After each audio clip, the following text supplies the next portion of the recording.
Three friends boarded Disney's Galactic Starcruiser to seek their destiny and emerged as heroes of the Halcyon.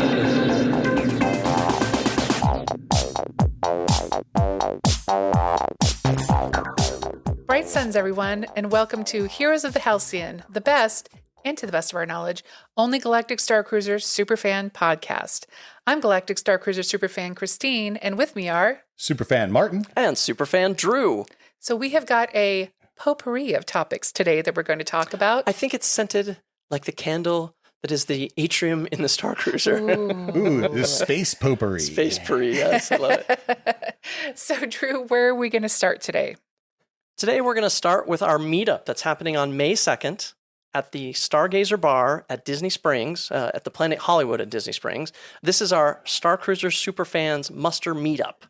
Super excited. It's going to be so much fun to actually meet dozens and dozens of Starcruiser superfans. I can't wait. I mean, and it is dozens at this point, which is, can you believe we're going to be talking to dozens of people I know. who maybe have heard the podcast once or twice? And, right. And we're going to get to meet them and they're going to meet other people. And I'm so excited. Well, tickets for it went on sale this past weekend. We are already, in just a week, 75% sold out. Mm-hmm. So we're definitely going to be talking to a lot of folks. And it's going to be so much fun to actually discuss, a lot of the folks that are going are going to be on the May 3, 4, 5 cruise. And it's going to be kind of fun to talk to them about that. But truly, if you're just in the area, even if you're not going to be on the 3, 4, 5 cruise, you're more than welcome. All you need to do is love Galactic Starcruiser. Yeah, and I know that there's some people who aren't, like you said, aren't going on the voyage. People that we've talked to on the podcast before. There are other people who we are going to be seeing for the first time live versus instead of over a podcast screen. Right. And they're not going on the voyage. So if they can come, so can you.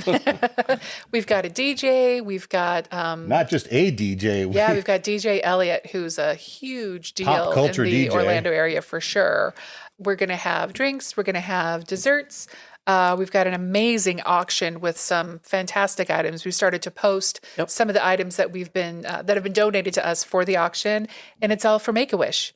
So please go out there to Eventbrite and buy your tickets now. And if you're a creator that creates either Star Wars, Galaxy's Edge, or specifically Galactic Starcruiser merchandise that you'd have something to donate to the charity auction, please reach out to us at heroesofthehalcyon@gmail.com. So I think we need to talk about the elephant in the room. Ooh, or is it the tauntaun in the room? See what you did there, Christine.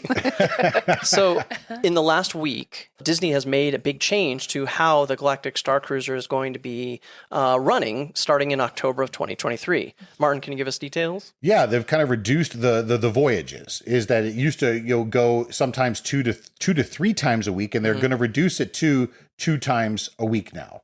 And it's only going to have departures on, what is that, Friday and Sunday, if I'm not mistaken. Yeah, it's Sunday and exactly what you just said. It's early in the week and late in the week. This is clear. I mean, obviously they're not hitting maximum occupancy, but it's obviously hitting the targets that they need to be sustainable, which is great. I mean, we have no idea what the behind the scenes figures to any of this is. But if any would like to show us, we'd be happy to see. But what it kind of, let's chat about what we think this means is, one, as long as it's a sustainable business proposition for Disney, fantastic. Absolutely. That's what it means 100%. to me, is that, we had seen stuff like reducing the number of dinner sessions and whatnot. Hey, great. But what I can't shake now is that the Starcruiser is going to be reliably working 5 days a week. Mm-hmm. One group's going to get on Friday, be there Saturday, disembark Sunday. One of them's going to be embarking on Sunday, be there Monday, leave Tuesday. So Wednesdays and Thursdays are going to be reliably empty. In the Broadway world, they call that dark. They'll be dark. There's a couple things that kind of come to mind as to what Disney could be doing. It seems like they could have one set of Starcruiser crew, whether that is or isn't, who knows. Is it possible that they could have, one primary, performer for each of the main roles? There's always going to have to be an understudy of some sort or an alternate. It seems that they could have a primary of each of these characters.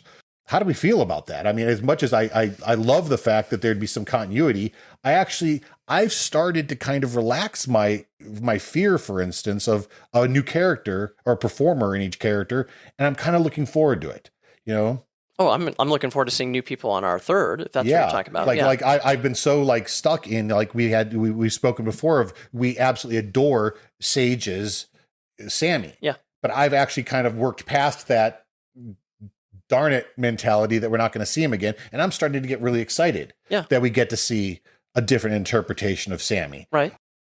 Is that going to continue? Are we going to continue to see an alternation of cast every single time? Or was it going to kind of be a serious like a cast? Well, we don't know what the union rules are for the actors down there in Florida. And again, I don't know if it's nationwide. I'm not familiar with Actors Guild or whatever union they're a member of. So I don't know if they're able to do 5 weeks, 5 days of performances in one. They might have to have a day off, in which case they'd have to have a couple. They'd have to. They're going to have a couple, just like we were saying. In case people get sick. Unfortunately, curse our humanity. And AI hasn't taken those jobs yet, right? Thank goodness. Right. So they're going to have 2. And how do I feel about that? I feel okay with that. I don't think that's a big deal. I hate to think of any kind of performers or staff being let go, of course, because they're slimming down. Again, we all feel that way. Of course. But it's just kind of interesting that we there's obviously this is a cost cutting measure by Disney, and it seems like a justified one. If capacity is not to a certain point, they got to shuffle the deck. So on our previous episode where we talked about this, number one, I'm very upset that we didn't predict a lowering number of cruises. We talked about all the other things, but these are variable costs that they're cutting. Right. The fixed costs are going to stay the same that's how fixed costs are, of course. So if they lower those variable costs by going to just a couple cruises, and you said it, I don't want to see anybody lose their job. Of course not. But I want to see the Starcruiser continue, and I want to see more people have an opportunity to go. So I'm in favor of it personally. Yeah, I mean, this is what has to happen for it to remain a viable business concern. It had to happen. And again, something that a lot of people are like, oh, the cliff is falling off. They're just going from 3 cruises, a maximum of 3 cruises a week, down to 2. Which again is a significant percentage of decline, but it's not like the Starcruiser is still going to be operating twice a week. Sure. So a lot of people do have the opportunity to do this, and I'm kind of curious that they chose weekend departures only. That makes perfect sense to me. I mean, if anybody, whether they're in the Florida area or near Florida, and is looking to take time off, that's a good point. If you can include a Saturday and Sunday in there, that's less time you take off of work. I never considered the locals, frankly, and it's interesting is that our primary Disney park is Disneyland. We're in Arizona, so we get to Disneyland significantly more than Disney World, and I have to say that from what I can see, the locals are a significant part of the annual Disneyland resort attendance. I mean, and in California, 100%. Yeah. And I would expect the same thing to be in Disney World. So, Christine, that's kind of interesting. Is I was kind of thinking of this from just the visitors that were visiting. Would they want to give up a weekend? But they do need the support of just the locals in the area that would want to go to that. That's a great point. Yeah. The question that's related to this, and I know I'm springing this on you guys suddenly, but why did they go to 2 cruises instead of lowering the cost and trying to fill the rest of the ships? I think it goes back to that variable cost and fixed cost equation, and I haven't sat down and run the numbers, but at night when I'm trying to go to sleep, I will frequently go, why did they do that? And I think maybe the thing you said, where they're going to a smaller number of actors for the face cast, maybe that's part of the puzzle as well. That's the part I'm really super curious is instead of lowering the cost, lowering the number of cruises by 20%, why not lower the cost 20% and try to fill all of them, Well, I mean, if they're lowering the cruises, they're also lowering the cost. Oh, yeah. I mean, if the operational costs are going down. Sure. Yeah, absolutely. So there's only so much you can't, they're like the Titanic now, and you can't just, turn left. Sure. You have to, do stuff in stages. And the first stage that makes the most sense is if your least populated cruises are those that depart and arrive during the middle of the week, right? Then that's the easiest thing to cut. Sure. And then you push everybody out to where they have to pick one of those dates that include a weekend. Okay, and now let's see how popular they still are. And then they can figure out, okay, is that enough for us to have cut just those 2 days out of the middle, or 3 days really, depending on when you depart. But if you're cutting that time out of the middle, how much does that lower your cost actually? And if you can get to the point where your costs are low enough, well, then can you start to lower the price as well. But you can't do any of it until you do that one step. And that one step is, if this is the place where we're making the least amount of money and we have the least amount of people on board, that's the easiest cut. Well, so it makes sense to me. Something that the immediate thing that I always go to is there's going to be some fixed costs that don't go down because of this change. Yeah. But one big one that does instantly is the food cost. Is sure, cutting down the number of cruises is just going to increase the number of people. But I think because food is all you can eat on these cruises, there has to be a certain number of food that they make and have available every single cruise. And again, I know that they kind of have ratios as to, per passengers, as they know how many people are going to be on board. They figured it out, sure. But I think that, the overage is going to, be a bigger savings for them. And again, I'm not a food operations guy, sure. but it seems to me like that's going to be a kind of a significant savings. I think they'd rather have more people on a cruise than have an emptier crew. I believe that's going to be a significant savings for them. Well, and actually you mentioned that's an interesting point. If they've done the math, they know how much food they need to buy when it's 70 to 90 to 80% full or whatever the ratios they're looking for. So maybe that's a little easier for them to plan those costs that you're talking about. And I know we're getting into economics and crazy things, or star economics perhaps, or space economics, but I'm fascinated by this. I think this is just this whole experience. I mean, we were talking about this at our famous breakfast a million years before our first voyage. I'm fascinated by the number crunching and the forecasting that went into them deciding to put the money for this. And again, we're seeing the inevitable, despite what the haters would say, the inevitable change as they evolve. I think it's so cool to talk about. This is, and you said it, the exact word is evolution. And it's a point that I kind of want to throw out there. I'm not sure if anyone else has kind of thought about this, is as we're recording this, we're in the week now. It was 1 year ago this week that we had our first Galactic Starcruiser voyage together. Yep. So literally in 2 days it will be the one from when we're recording this is going to be our 1 year Galactic Starcruiser. So we truly, the lead up to this was so many years in the making. Oh yeah. I mean, this thing was just a topic of fascination for us years before it opened, following everything that came up to it. And it delivered. Oh, no question. It completely delivered. And I don't know that we've ever told the story on this podcast. And if we have, we can skip all this stuff. But I still love the fact that you called me up 2 days before and said, hey, the tickets go on sale for Disney Visa holders on day X. Are you sure you don't want to go? And I'm like, I just can't make it happen. I can't figure it out. And then you were like, come on, Drew. I mean, really, think about it. I don't know. I really don't think I can. I was being a good person, fiscally responsive and responsible. And I it cracks me up now to think the fact that we've been able to create this community with our listeners and our viewers, and we've been able to meet the people that we've met. If I had been fiscally responsible, I would have missed all of it. We got a Disney Visa just so that we could take part in those early reservations. We could have that 1 day early so that we could do it. Yeah. Yep. Yeah. Well, that's probably what got us the cruise early in the process. Right. Well, actually, we didn't. That's funny. It's funny because we were really, really stuck on wanting captain's table because we wanted the full experience. So because it was a once in a lifetime thing. We're never going to get to do this again. And it's my favorite. So yeah, if I recall, our booking, the first time that we had available was in June. It was June. Yeah, it was June that we could get our suite because we really wanted that suite. Yep. And we really the Galaxy class suite, the mid-tier suite, and we really wanted captain's table. And the first available was June, so we would have had to wait all of March, all of April, all of May, and into June. And maybe at that point, the woman would have been able to make the reservation because, as I recall, those first few hours.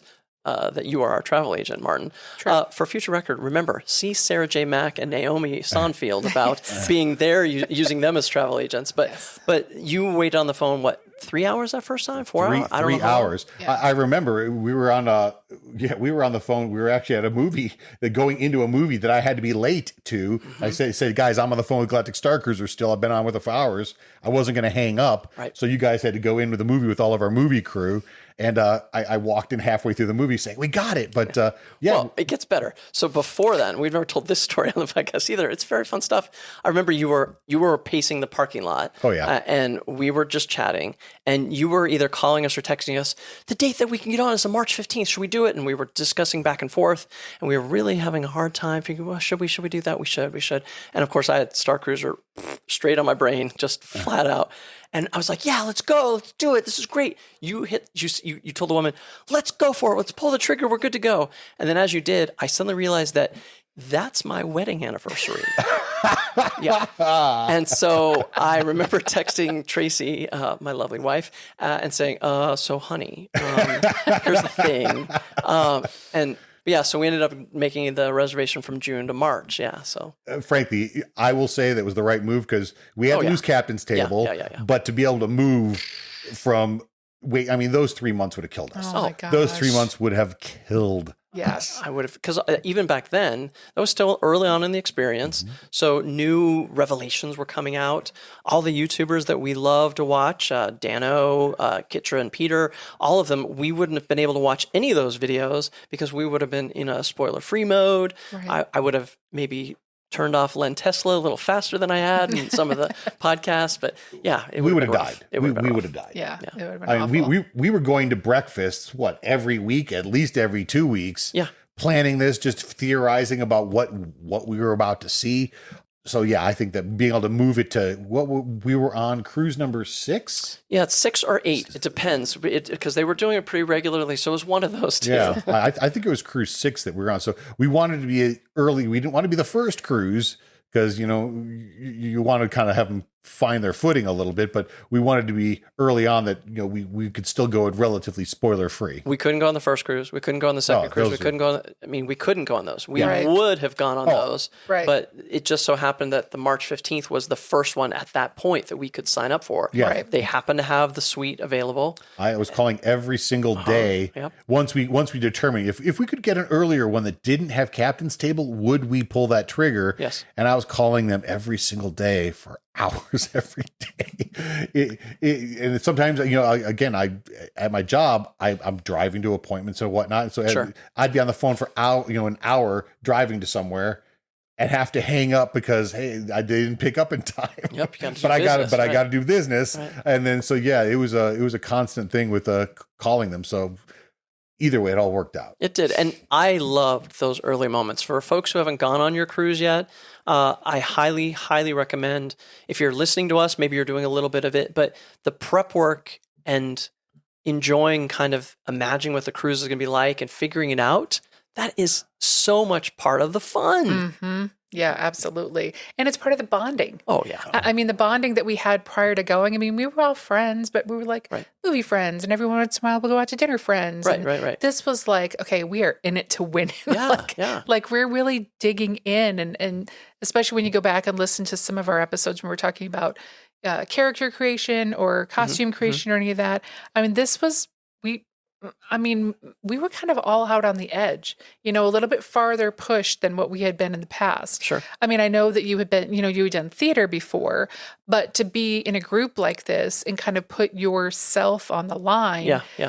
That's a lot of trust in a process that you have no idea what's going to happen. Sure. So, and I remember also just really going back and forth, just digging in much like we were during our space economics section, really trying to say, how did Disney do this? It's either going to be the most amazing thing, and again, it is the most amazing thing. I don't know if you guys know this, but we have a podcast about it because we love it so much.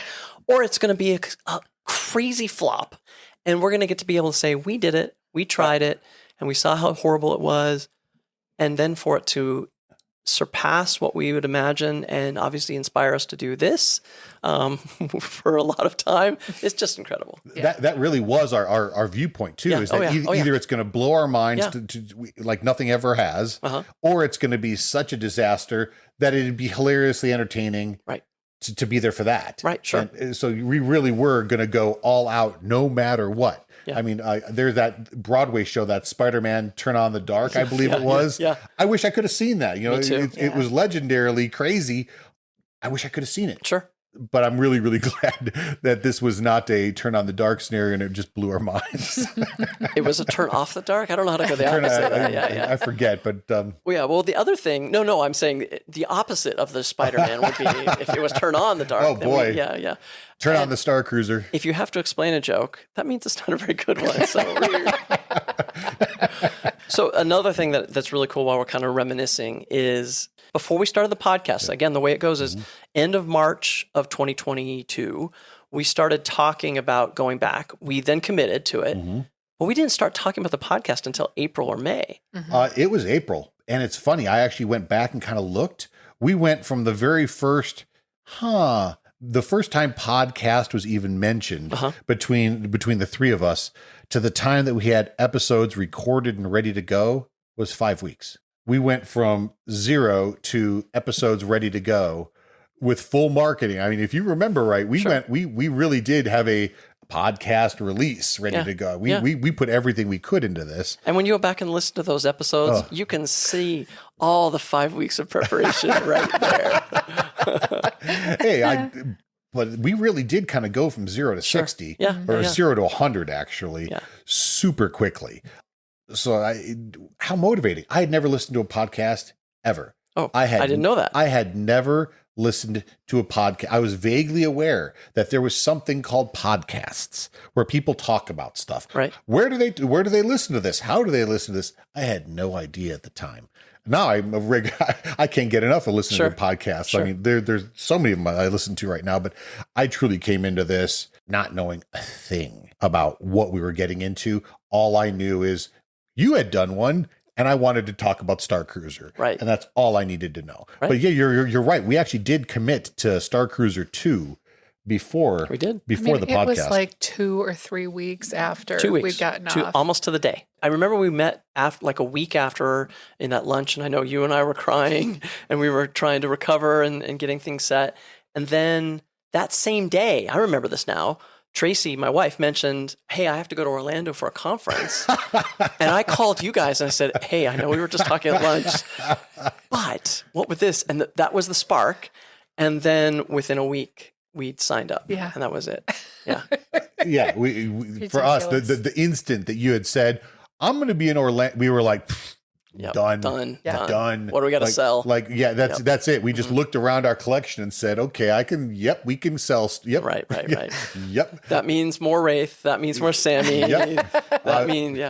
We emptied a lot of shelves to make that happen, and I couldn't, best money we ever got. Yep. Well, and I want to take this opportunity while we're talking about this is to, number one, thank our patrons at patreon.com/heroes of the Halcyon. Without you guys, we couldn't continue to provide this content. We thank you very much. It definitely helps us produce and cut the costs, which is always a good thing. Right. But before we had patrons and before we really had a podcast, we had the idea. I remember a little bit about how it started. Do you guys... I remember explicitly because you had done a podcast earlier. Many. In 2003 to 2005, I was a member of the Sci-Fi Scoundrels. Yeah, and it was actually you. You brought it up. Okay. At First Watch, we were having one of our. It was a breakfast conversation. It was a breakfast conversation. We we were starting to talk about plans for Starcruiser 2. Yep. We were just and you just floated it, and I remember like you were trying to be so blasé about that doesn't sound like me at all. Maybe just thinking, we could, do a podcast. And I didn't even know what it was. And I'm like, yep, we should totally do a podcast. That thing that I have no idea what it is. That sounds like a great idea. Yeah. But that was it. I knew it was people talking about something. I knew nothing about where people would hear it or how they would hear it, or I did nothing. You said, maybe we should do a podcast. And it was like, yes, we should totally do a podcast. Yeah, gotcha. And then I said, tell us more about the podcast. How do we do that? Well, I remember we had, very early on, we had a list of like 20 shows that we were thinking we could do. Mm-hmm. And I think by 5 months in, we'd done all 20 of those shows. But I know we originally wanted to talk to people like Dano and Sarah and Steven from Princess and Scoundrel. We had designs about maybe talking with, we'd love to talk with other people that are content creators in that space. So we had those ideas. Yeah. And then we just said, okay, you know what? let's just do it. Let's see what's the worst that could happen. Yeah. But it's funny. We actually were talking about what do we name this podcast? Oh, yeah. That took What do we 3 call days. it? And that, we figured that out really, really, really quick. And if I'm not mistaken, we were talking about a couple different things. And matter of fact, I believe it was you that you were like, Martin, Christine, you already came up with it. You said that this name's already right in front of us because I had created that box. You know? I don't have the box anymore. I still have the medal, but yeah. I have the box. Nice. Yeah, I still have the box. But I had created a special box to hold the medals that, that we had Wraith give us at the end of our first cruise. And on the box, in the CSL logo and Halcyon and the font and everything, it said Heroes of the Halcyon. Because I thought, this would be a fun thing for a character. I didn't know who I was going to be able to get to present it. And I kind of just was able to wrangle Wraith. But the box said Heroes of the Halcyon. Yeah. And what a perfect name. Oh, yeah. That was, Drew, you were just like, Martin, the name's already in front of us. We're done. It's already easy. And that the instant you said that, lock it in. Oh, yeah. That was like, give me a tattoo of that right now. We're or maybe a few months later. Right. Sure. But it felt so correct. I mean, so much of this happened so fast comparatively. Sure. I mean, we really, we had a topics list so fast. We actually had guests that we were reaching out to. Yeah. So fast. I mean, what we were able to do at Celebration was sensational. Our launch week. Yeah, I mean, that introduced us to Mike Celestino, to Holly Fry, to so many different folks.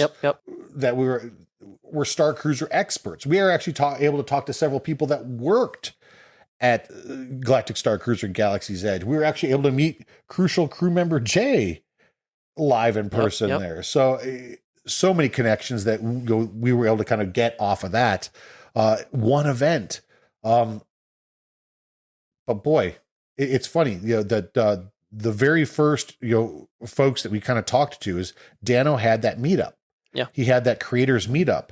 And, we were able to talk with Sarah and Steven from Princess and Scoundrel. They were the first people we walked up to because we loved them and they're fantastic. Oh, that's where you debuted. That's where we, and then we were actually able to talk to Dana. But we you can't just leave people hanging like that. That's where. What did you debut for them? Well, we actually had, the minute we realized that Star Wars Celebration was going to be held the actual week that we released our first 2 episodes, just by happening, we didn't have tickets.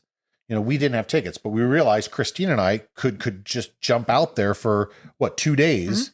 We couldn't go for the full thing because we literally, this was 0 hour. I think that this was probably Wednesday and it started on Thursday, I think it was, and we were able to go Saturday, Sunday. I believe is how it worked. I mean, it was truly it was late. Late. We had to buy our tickets on eBay to this thing, and we were able to find a 2-day tickets, that we could go, but we wanted to have something for all these different people that we were theoretically going to be able to meet. So we worked for and you're being very generous with the word "we," Martin. It truly was. I mean, I worked for 36 hours straight, no sleep, to put together these action figure card backs for Sarah and Steven and Dano and Ordinary Adventure. And frankly, we did it for several of the Imagineers that were going to be there, that we got to meet several of them, but we had card backs for even more of them. We did anyone that we could theoretically meet, Holly Fry, thank goodness, we saw her on a guest list because she's just the most amazing person you can imagine. Yes. But boy, we were drying those, we had to assemble these card backs and we were drying them. And, he's using the word "we" very nicely. As Christine's furiously throwing our stuff in bags and for a Heroes of the Halcyon promo road trip. Yeah, sure. But it was so much fun. Peter and Kitra, actually, Kitra said one thing to us that stuck and that you've really been able to make happen is she said, you got to be consistent. Well, we've made it consistent. We have to record every week. But the fact is you were able to edit and release it. Sure. We haven't missed a single week. Nope, we haven't. This is our 1 year anniversary from being on Star Cruiser. We haven't missed a week. And let's tell you, I mean, as much as we love it, we have to move things in our lives to make this happen regularly. Well, yeah, and to give people a little bit behind the scenes, because I find this kind of interesting when I learn about my favorite podcasters. Christine, you do a lot of the social media. Yep. By a lot, I mean all of it. Mm-hmm. and you are the one who reaches out to a lot of the folks. Do you remember the first time you tried to find a guest or you tried to reach out to somebody? I think really the first time that I kind of put myself out there was at the meetup that we had at Celebration. Okay. And it was just kind of like, I don't know, it just speaks to the Star Wars community that, talking to Sarah and Stephen for the few minutes that we did, I just said, if you could, we'd really love to have you on the podcast to talk. And they were like, oh yeah, sure. And we were like, oh, did that just happen? That's amazing. That's awesome. I'm going to do that again. And then I talked to Dano, I think maybe the next day, and said, if you have time, we'd really love to have you on. He's like, oh, yeah, sure. And I'm like, oh, okay. Well, now we're just going to ask everybody. Yep, absolutely. Because what's the worst they could say is no, right? So, yeah. And again, because of that, we've met some amazing people. Yes. I mean, we never would have been able to meet Mike Celestino. We wouldn't have been able to meet Mike Forrester from Hondo Supply. We wouldn't have been able to meet TC or Jen or just a slew of people that we never would have met. Nick Tears, Yes. Mike Emke, Yes. Paul and TJ. Paul and Yeah, TJ. yeah. I mean, the list goes on and on and on. Justin and Naomi. Yeah, I mean, it just keeps going. Yeah. At that same trip, it was just so fortuitous is that they held the first Mosh Isley. And this is the Thank the Maker podcast network, which is, Thank the Maker and then Dano and Princess and Scoundrel and Armor Party. Is they were throwing their very first Mosh Isley event that Christine and we were able to we had to just scramble and find 2 tickets for this thing because we just wanted to see what this was. I mean, it was, and the bright part is you got to bring the average age in that place up by a couple. So there's that. Hey, A lot. And what's funny is we were at this both days in full costume. Yeah. Full make. I mean, Christine's in full Twi'lek, full face paint, full everything. Mine's relatively. It's me. It's a flannel shirt in a vest. Yeah, I mean, is it tote? But Christine's really putting it out there with her whole Maleficent, costume. And but we went to Mosh Isley, and it was just such a cool event. I mean, just think Star Wars emo concert mosh. It was just great, fantastic. Yeah. But when we left, because Christine is just dying in this her leku. Her leku for this character is latex. She has got a amazing craftsperson in Peru that makes these for her because she's got a couple different sets now. But this it's hot as can be. I mean, it is Mustafar level hot under this thing. And you think about they're in this club with people, and it's truly it's a mosh at this point. I mean, it is happening. Yeah. I mean, music. You know these bands. You know all the songs. Sure. It's just amazing to sing along, waving lightsabers, drinking drinks. It's awesome. But Christine's dying. Sure, she's literally dying. Yeah. So we have to kind of duck out a little early. We run into Dano on the way out, and this is Dano's party, man. This is his time to shine. He could have just shined us on, but he remembered us from the meetup. we had something cool. These card backs were kind of memorable. It was nice to be memorable. Sure. And he stopped and he talked with us for, my God, 10, 15 minutes? Oh, yeah. This is his party inside. He didn't need to talk to us, but he did. And that really made a lot of difference. And he was super supportive and super encouraging, saying, guys, I love what you're doing. Keep at it. And he said something that's just stuck with me. He said, if I can boost your signal in any way, let me know. Cool. And that's I mean, think about all the people that have said that, and they mean it. Yeah. I mean, across the community. I was always worried about, are people going to want to talk to us because they kind of talk about the same thing? And I couldn't have been, more wrong about, how welcoming everybody's been. Yeah. Sure, we do kind of cross the streams a little bit, but we all love to talk about what each other are doing. Mm-hmm. And that's truly been everything I can do, with whatever platform this gives us. Yeah. If I can boost anyone else's signal, be it a creator or someone that builds props on Etsy, I will give them shouts out because I just love what they're doing. But really, it was Dano. Dano's the one that was able to launch us in a really significant way. And Dano really just gave me that beacon of boost other people's signals. Sure. And it'll just help enhance your own. And he couldn't have been more right. So let's jump ahead and let's start talking about our third voyage. Yes, May 3rd, 4th, and 5th. Yes, very, very lucky to be on this voyage. Very excited. Starting out, of course, with our muster meetup that we talked about before.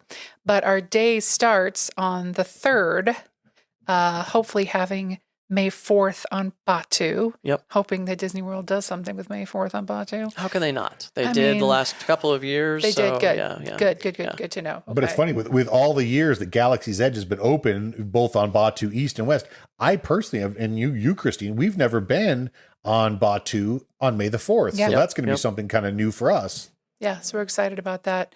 But there's also a lot of preparation. I mean, it's our third voyage, but there's Right. still a lot of stuff to do Yes. and a lot of stuff to consider before we even get on board. So between the two of you, what have you guys been doing as far as the third voyage is concerned? Talking about costumes and character, and Drew's got his hand up. Well, Yes. I will say I've done way more than I thought. I mean, I know we've had pretty established characters the last 2 voyages, and I'm very excited to hear a little bit about what you guys are thinking. But for me, I was thinking about changing my look a little bit, and I was trying to think of a visually distinctive way to go. And the only thing in my head was I know I wore those glasses, those cool The acrylic visor, glasses, yeah. the visor. Yeah. Well, I was like, well, what if I did some sort of like, eye makeup, a patch, across my eyes, because that would look really cool. Mm-hmm. And then we were lucky enough to be joined by Gabby for a recent episode, a great episode if you haven't seen it, on costuming and how to tell your story through Gabby costuming. Fleury, Yeah. She was sensational. And she was showing her pictures, and she's got that look. Maybe I subconsciously took that idea when I saw her on Facebook and so forth. I was like, Gabby, I want to be in. Can I be part of your crew? And we were talking, and then I was like, wait, I don't know if I don't want to step on her shoes, and I don't want to harsh her vibe, So then I was like, oh, I'll be back. And then the last thing is we talked with Phil recently from He Creative. They echoed something that Nick Tiers told us, which is having the characters say your name.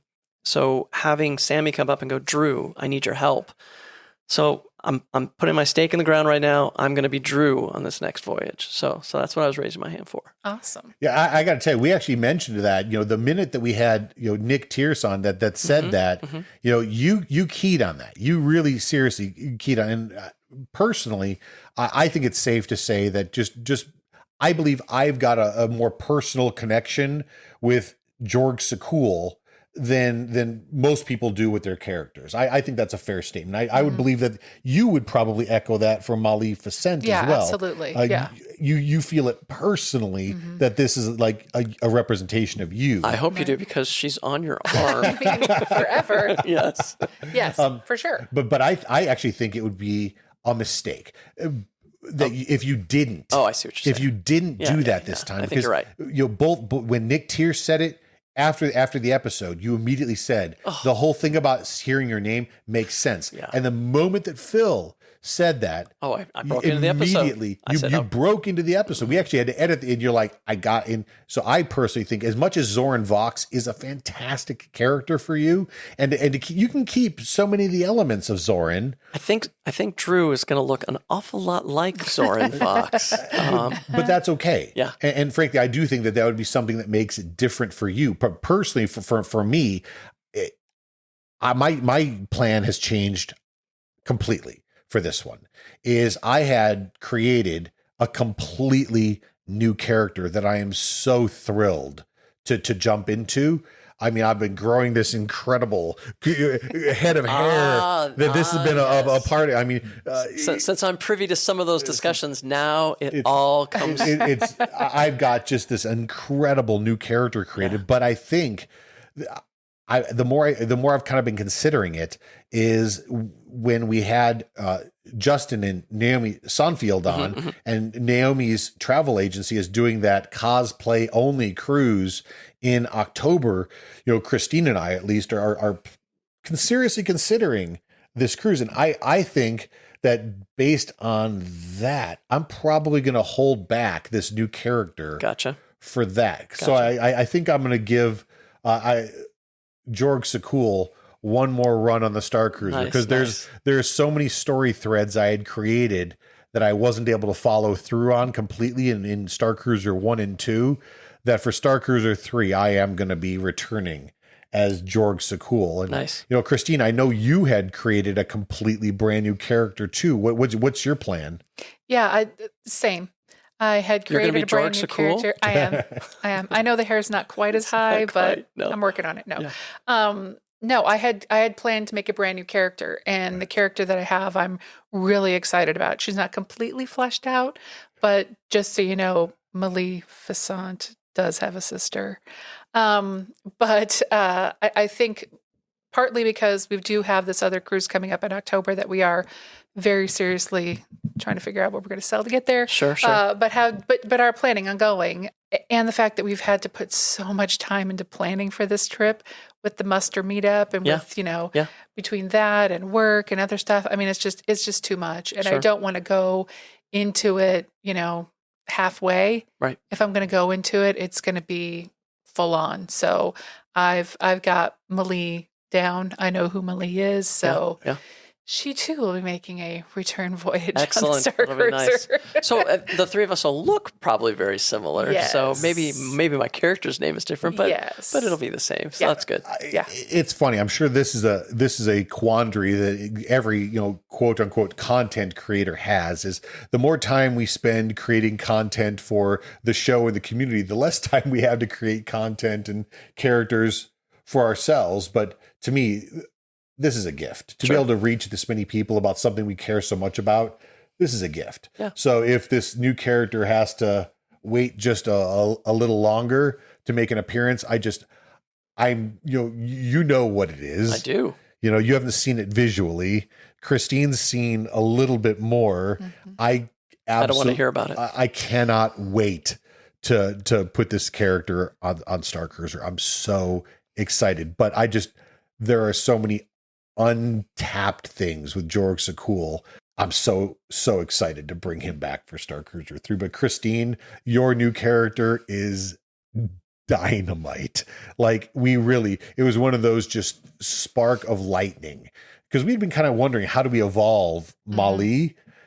And it hit us, and I'm sure we'll unveil it as soon as we're done with Starcruiser 3. We'll probably start saying, hey, meet these other new characters. But well, that'll be fun. I'm excited to see you guys debuting those sometime in the near future. But I'm excited to kind of see visually what you do, because every time you've gone either as this Zoran character or Zoran-esque character, in this time you've evolved the look, and I think that I'm super excited to see what you do to kind of visually tweak this character. And are you keeping the kind of broad strokes of the character? Is this a slicer still with a grudge against the First Order? I have no idea that part. So it's funny. I've talked a lot with Gabby. Gabby, shout out to you.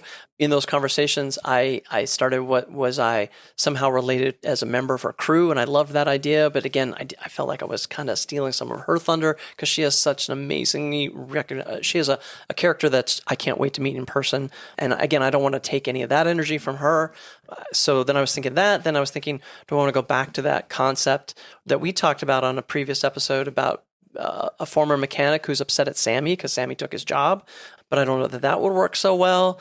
So the short answer to your question, and I'm not capable of giving one of those, is I don't know.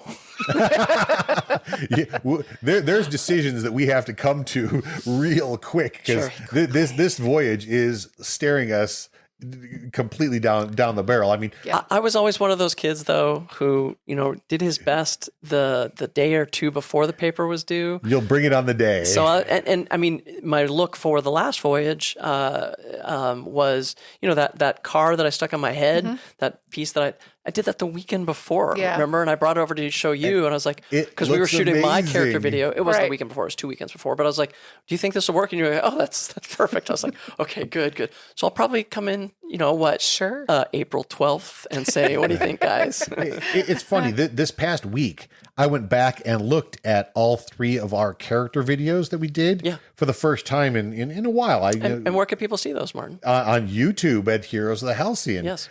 We've got a special playlist that'll go through all 3 of our character intro videos, but I hadn't seen them in a while. Yeah.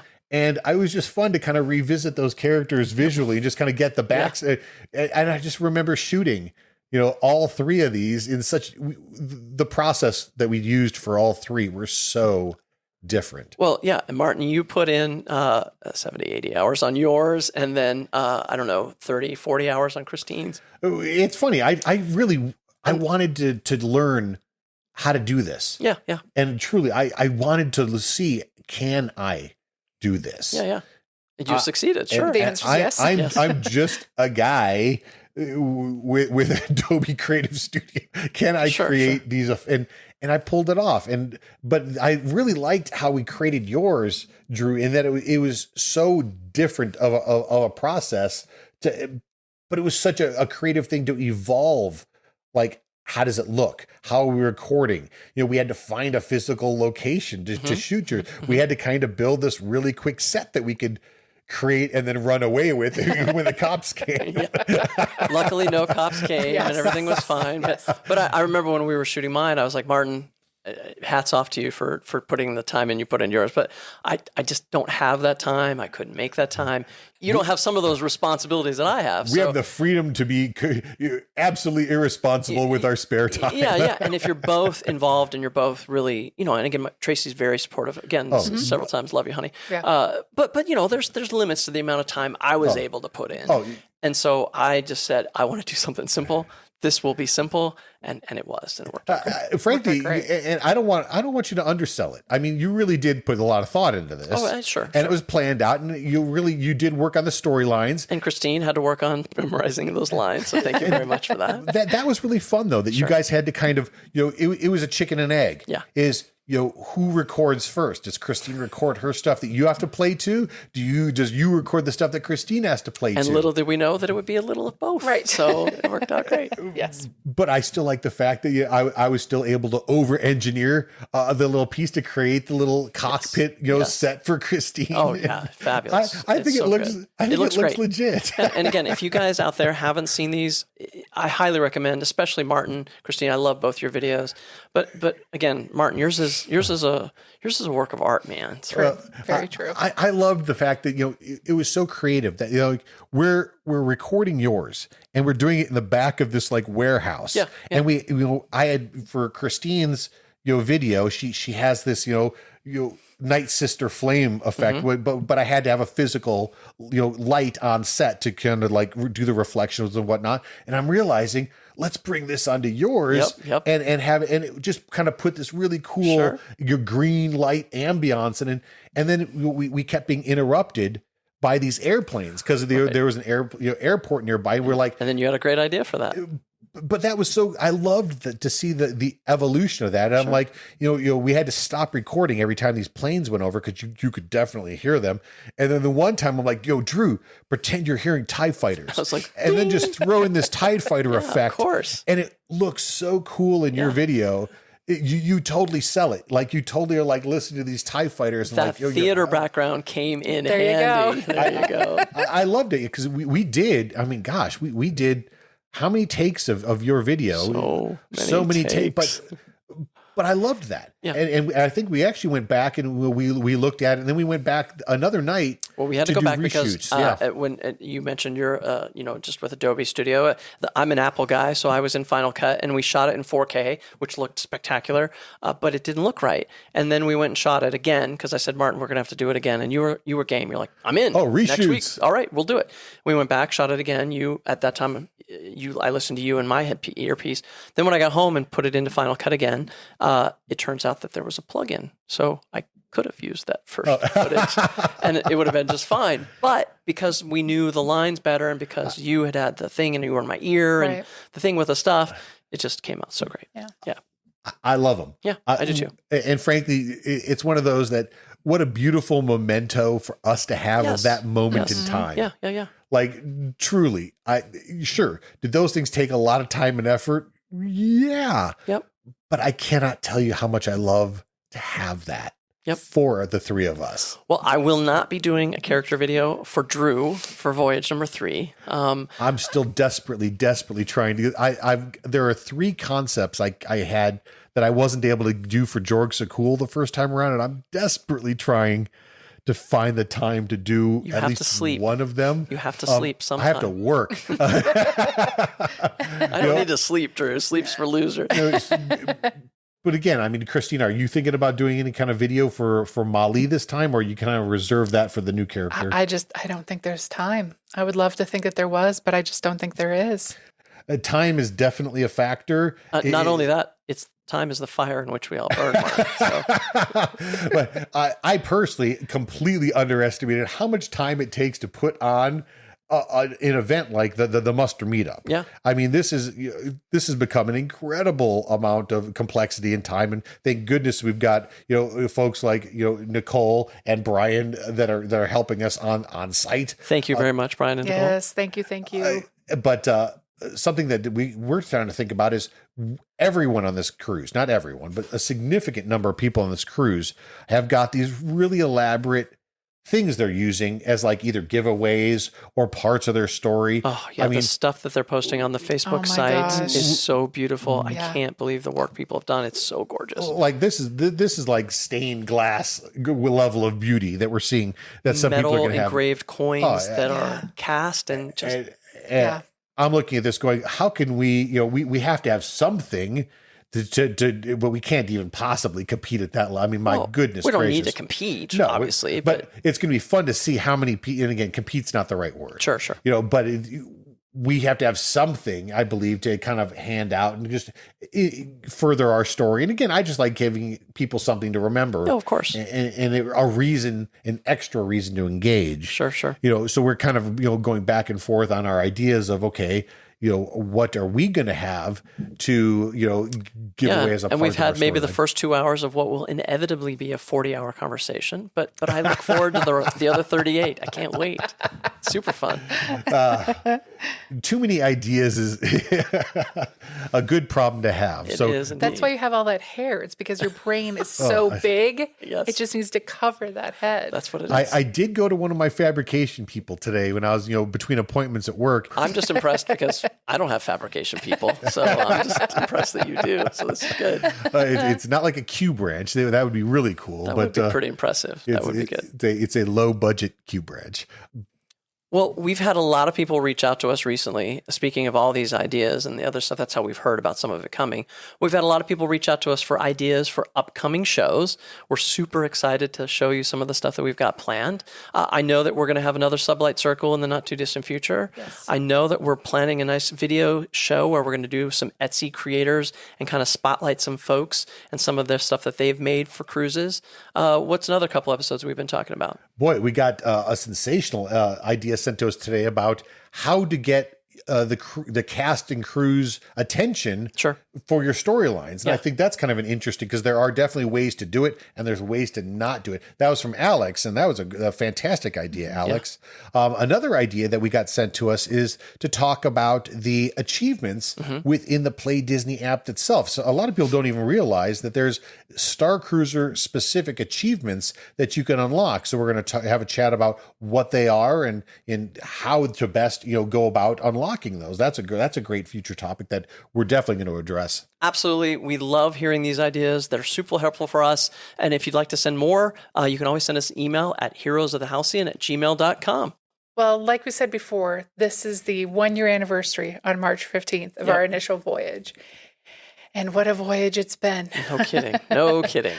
So we're always happy for you to come along that voyage with us, listening to the podcast, now tuning into YouTube, interacting on Instagram at Heroes of the Halcyon, on Twitter at Halcyon_heroes, and keep those ideas coming to heroesofthehalcyon@gmail.com. Well, in the years since our first voyage, it's always been fun to shoot the poodoo with all the Starcruiser superfans out there. And you can always bet the Halcyon always needs heroes. Let's raise our invisible glasses with the Halcyon toast. Tapuite!